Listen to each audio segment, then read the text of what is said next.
നമുക്കൊരു പൂരം കാണാൻ പോയാലോ? മൈലാശ്ശേരി പൂരം ട്ടോ. ഞങ്ങളുടെ നാട്ടിൽ അങ്ങനെ ഒരുപാട് പൂരങ്ങളൊന്നുമില്ലേ. വളരെ കുറച്ച് പൂരങ്ങളുള്ളൂ. അതിലൊരു പൂരമാട്ടോ ഇത്. അപ്പോൾ സമയം ഏകദേശം 6:30 കഴിഞ്ഞു. നേരെ അങ്ങോട്ട് വിടാം ട്ടോ.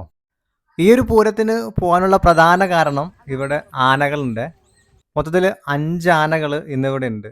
ഇത് അമ്പലത്തിലെ തിടമ്പേറ്റുന്ന ആനയാണ്. ഇതിനെ കൂടാതെ 4 ആനകൾ കൂടി ഇവിടെ ഉണ്ട്.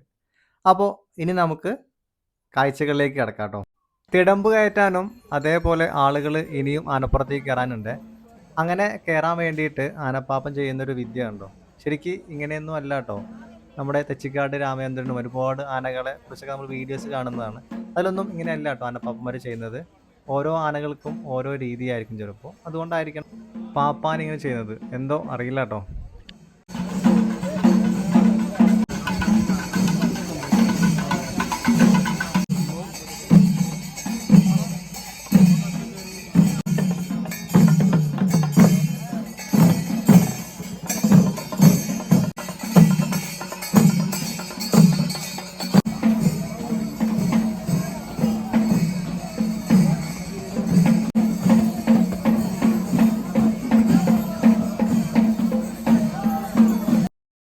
അങ്ങനെ നമ്മൾ കാത്തിരുന്ന സമയം എത്തിക്കഴിഞ്ഞു കേട്ടോ. ദേ ആനകൾ ഓരോന്നായിട്ട് വന്നുകൊണ്ടിരിക്കുകയാണ് കേട്ടോ. മലപ്പുറം ജില്ലയിലുള്ള ആളുകൾക്ക് മറ്റു ജില്ലകളെ അപേക്ഷിച്ച് ആനകളെ കാണാനുള്ള സൗകര്യം വളരെ കുറവാണ്. കാരണം പൂരങ്ങൾ നമ്മുടെ നാട്ടിൽ വളരെ കുറവാണ്. അപ്പോൾ ഇതേപോലുള്ള കാഴ്ചകൾ കാണുമ്പോൾ നമ്മൾ ഒരിക്കലും മിസ്സാക്കാറില്ല കേട്ടോ. അപ്പോൾ ദേ ആനകൾ ഓരോന്നായിട്ട് പൂരപ്പറമ്പിലേക്ക് ഇറങ്ങുകയാണ്. എന്താ ആ ഭംഗിയില്ലേ! ആനകളെ എപ്പോഴും നമ്മൾ അറിയാണ്ട് നോക്കിപ്പോവും. എത്ര കണ്ടാലും മതി വരാത്തൊരു ജീവിയാണ് ഈ ആന.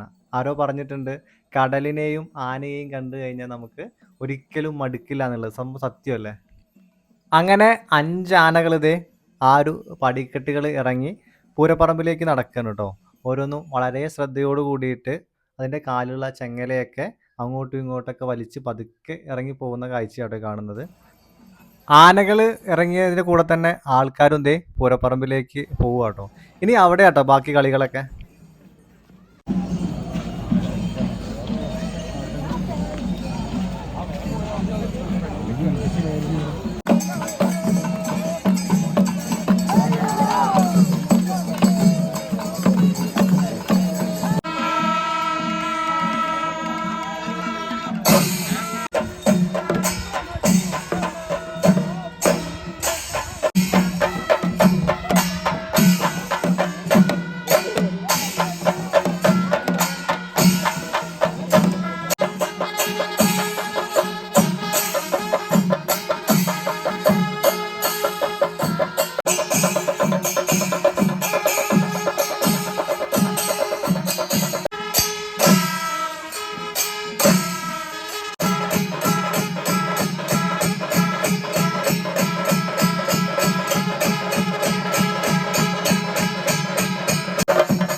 ഈ വീഡിയോയിൽ കുറച്ചു ഭാഗം മാത്രമേ ചെണ്ട കൊട്ടുന്നത് കണ്ടിട്ടുള്ളൂ. പക്ഷേ എത്ര സമയമാണ് അവർ നിന്ന് കൊട്ടിയത് അല്ലേ!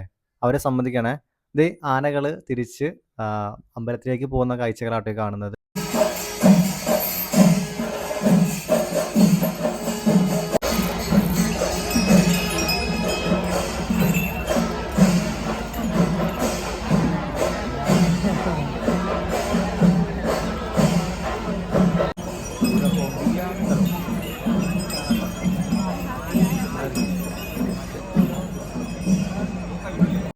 ഈ കാണുന്ന ആനകൾ ഏകദേശം 140 കിലോ ഭക്ഷണം മുതൽ 270 കിലോ ഭക്ഷണം വരെ ഒരു ദിവസം കഴിക്കും. അതിൽ വെറും 40% ഭക്ഷണം മാത്രമാണ് അവർക്ക് ദഹിക്കുന്നത്. ബാക്കി 60% ദഹിക്കുന്നില്ല. അതുകൊണ്ടാണ് അവരെപ്പോഴും കഴിച്ചുകൊണ്ടേയിരിക്കുന്നത്.